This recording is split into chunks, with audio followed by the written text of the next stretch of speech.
அடுத்த இறுதி பாடல் ஞானலிங்கத்தினுடைய இறுதி பாடல் 1772. சக்தி சிவன் தன் விளையாட்டு தாரணி. சக்தி என்றால் இறைவி, சிவன் என்றால் இறைவன்.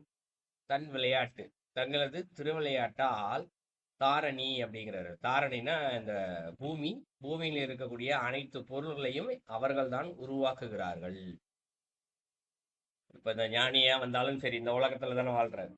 இந்த உலகத்தில் இருக்கக்கூடிய அத்தனை பொருட்களுமே, அது மண்ணாக இருந்தாலும் தண்ணியாக இருந்தாலும் எந்த ஒரு பொருளாக இருந்தாலும் இறைவன் தான் தன்னுடைய திருவிளையாட்டின் மூலமாக அதை உருவாக்குகிறார். பூமியவே அவர் தான் உருவாக்கியிருக்காரு.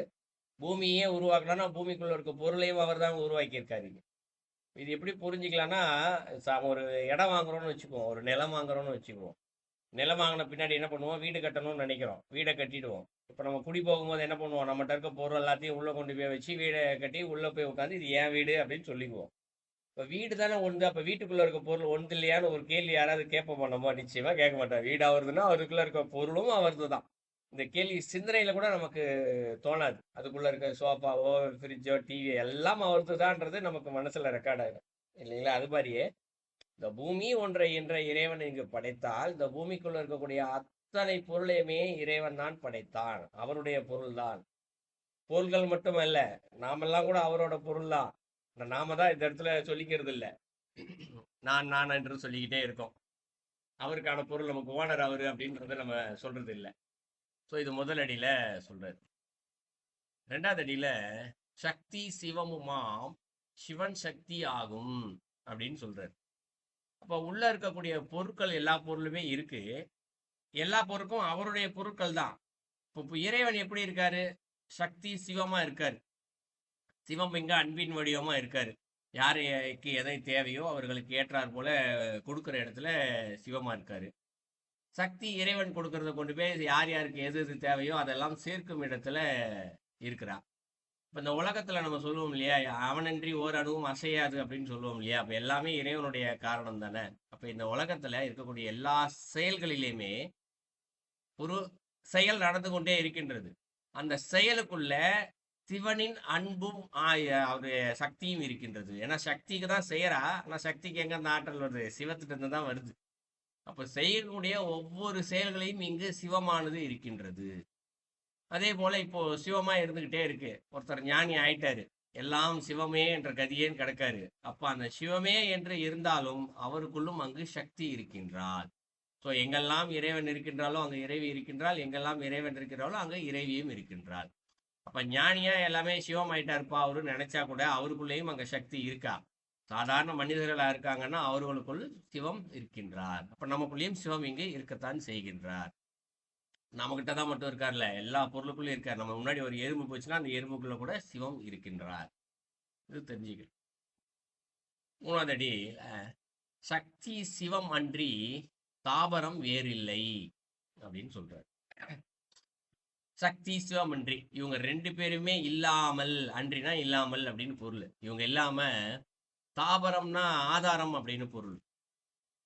அப்ப ஆதாரம் என்று வேறு இல்லை அப்படிங்கிறாரு. அப்போ நீங்க இந்த உலகத்துல பார்க்கக்கூடிய எந்த பொருளாக இருந்தாலும் சரி, ஒன்று கண்ணால பார்க்கக்கூடிய பொருளாக இருந்தாலும் சரி, இல்ல உணர்வு ரீதியாக அனுபவிக்கக்கூடிய பந்த பாசங்கள், மகிழ்ச்சி, துன்பம், எதாக இன்பம் எதாக இருந்தாலும் சரி, எல்லா இடத்துலையுமே இந்த இடத்துல இந்த 2 பேர் தான் ஆதாரமா நிக்கிறாங்களா. அவர்கள் இல்லாமல் ஒன்றுமே இல்லை அப்படிங்கிறது.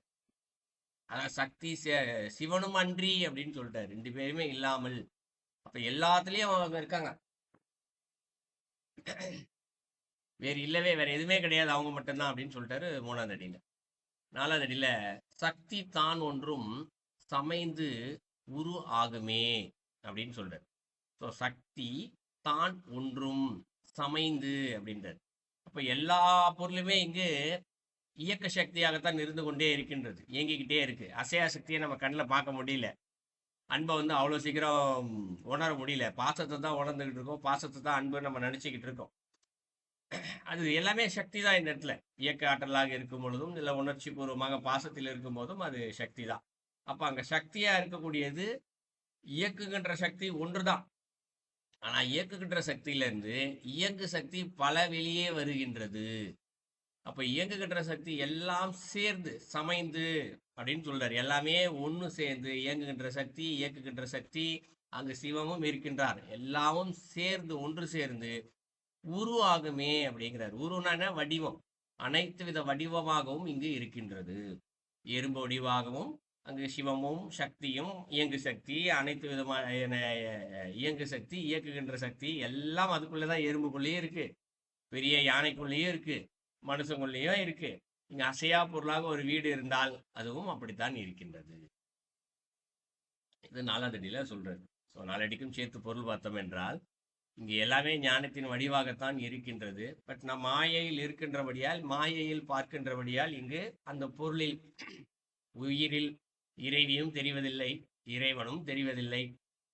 மாயையில் மட்டுமே அனைத்தும் எனது பொருள், உனது பொருள், நான் பிரியால் நீ சிறியால் என்ற எண்ணத்தின் இங்கு தலை தோங்கி நிற்கின்றது.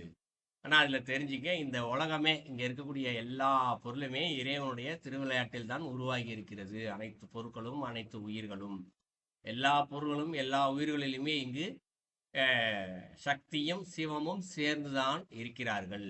இவர்கள் இல்லாத பொருள் என்று இந்த பூமியில் ஒன்றுமே கிடையாது. இந்த பொருட்களும் அப்ப அவர்கள் இல்லாத பொருள் என்றால், ஒரு பொருள் இருக்கு, அந்த பொருளுக்குள்ள அவங்க இருக்காங்க போல அப்படின்னு பொருள் எடுத்துக்கூடாது. 3ஆவது அடி படிக்கும் போது அப்படிதான் பொருள் வந்துடும். அவர்கள் இருவரும் சேர்ந்தது இல்லாத பொருள் இல்லைன்னா. இப்ப 4ஆவது அடியில சொல்றாரு, அந்த பொருளே அவர்கள் தான். இந்த சக்தியும் சிவமும் சேர்ந்து, இயக்காற்றல் இயங்கு ஆற்றல் சிவம் எல்லாம் சேர்ந்து தான் அந்த பொருளையே உருவாக்கி அவர்கள் வைத்திருக்கிறார்கள் அப்படின்னு சொல்லி முடிக்கிறாரு. அந்த பாடலுடைய கருத்து ஞானலிங்கம் முற்று பெற்றது.